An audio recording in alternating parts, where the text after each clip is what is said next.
Welcome to the Daily Dispatch. To start off the dispatch, we'll be breaking down the pledge commitments made by the international community at the Climate Change Conference to assist Pakistan's reconstruction efforts post-floods. For our next headline, we'll be spotlighting US Supreme Court's decision to allow Meta to proceed with its lawsuit against Pegasus. And for our final headline, we'll look at the recent attempt by President Biden's effort to reinvigorate US ties with Canada and Mexico. We're here to give you the news and to help you infer the world around you. I'm Osama Nizmani, and here's your Daily Dispatch. We covered in Daily Dispatch yesterday that Pakistan is co-hosting a UN International Conference on Climate Resilient Pakistan, along with UN Secretary General Antonio Guterres in Geneva on post-flood recovery and seeking international financial assistance for Pakistan's R4F rehabilitation plan. There is some positive news on that front, as bilateral and multilateral partners have pledged over $9 billion to Pakistan. Among the donors who committed financial contribution are the Islamic Development Bank, the World Bank, and the EU, among others. Last year, climate-induced catastrophic floods affected large parts of Pakistan. According to the Global Climate Risk Index, Pakistan contributes less than 1% of global emissions, but it remains among the top 10 vulnerable countries to climate change. The 8 pledges, if realized, would help Pakistan to undertake post-flood recovery and rehabilitation efforts, which are estimated to cost $16 billion. The UN Climate Resilient Conference takes place amid an increasingly dire economic situation in Pakistan, with rising inflation, a wheat crisis, and foreign exchange reserves dwindling to less than $6 billion. Meanwhile, talks between Pakistan and the International Monetary Fund continue over the next tranche of $1.2 billion, with Pakistani Prime Minister Shehbaz Sharif urging IMF to show some leniency on its stringent demands, like further cut subsidies. We take you to another major development. The US Supreme Court has cleared Meta to proceed with the lawsuit against Pegasus in the US District Court for the North District of California. Pegasus is owned by NSO Group, which is an Israeli-based firm offering services in cyber intelligence. The lawsuit, originally filed in 2019, argued that Pegasus' parent company, NSO, has unlawfully accessed WhatsApp servers for conducting surveillance of people. NSO, in its plea before the Supreme Court, argued that it was carrying out actions on behalf of foreign governments and intelligence agencies to gather intelligence on violent criminals and terrorists who exploit the software's encryption to avoid detection. The tool has been used to target, as per one estimate of Pegasus project, around 50,000 individuals globally, including presidents, prime ministers, and a king. The tool has also been notorious for its use by state authorities to monitor the communications of journalists and human rights activists. As per the Pegasus project, in Pakistan, former Prime Minister Imran Khan's number appeared in a group dominated by numbers in India. Leaders from around the world, including France, Algeria, Morocco, India, South Africa, and Uganda, were among those targeted by different actors. While Supreme Court's decision may be hailed by Meta and tech experts, concerns regarding Meta's poor record of user data protection persist. Breach of data protection in Meta's case may not be new. Earlier, Meta, then known as Facebook, was fined up to $643,000 by UK's Information Commissioner Office for allowing Cambridge Analytica to harvest the data of up to 87 million people without their consent worldwide.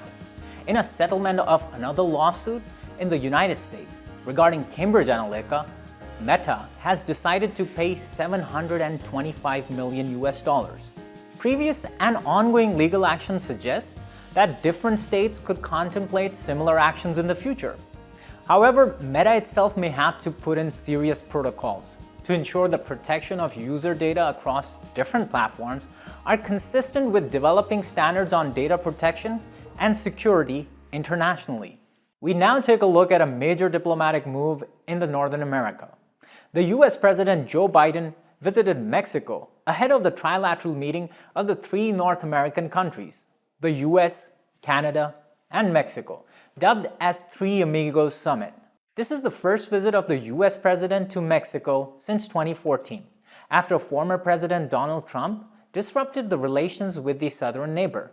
Multiple issues will be discussed, including border security, illegal drugs, trade, economic development, and climate and energy. Here's a breakdown of the three key issues that will be discussed.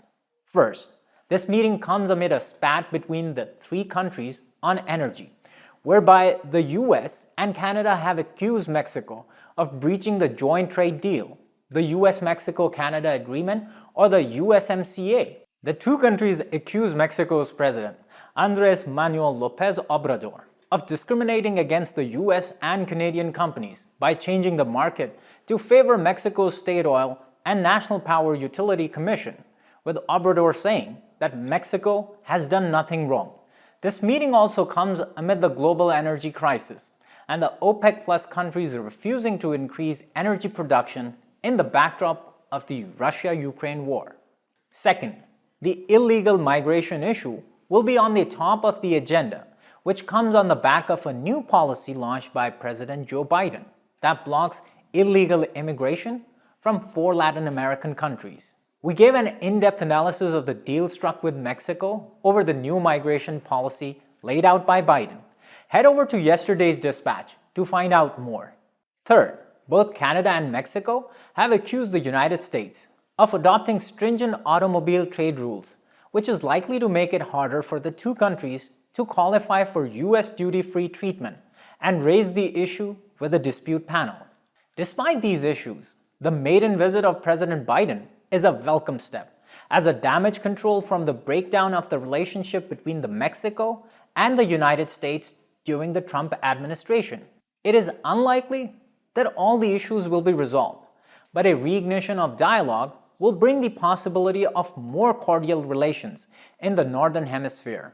Next on the dispatch, UK's attempt to become the first European nation to launch satellites into space ended in an unsuccessful attempt. Virgin's launcher, One Rocket, used the parent company's modified Boeing 747 for a horizontal launch midair. The technical team disclosed that an anomaly prevented the rocket and satellites from reaching orbit. The company was on a first-ever mission in the UK to deploy 9 small satellites into the lower Earth orbit. Britain is a leading non-US manufacturer of satellites, with almost 47,000 people in its space industry. Virgin Group is seeking prospects with investments in the space sector with Virgin Galactic and Virgin Orbit.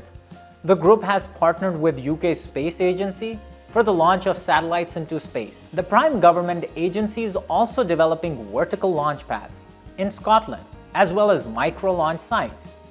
Recently, the importance of space-based assets for ISR, as well as communications, has grown in the ongoing Russia-Ukraine war.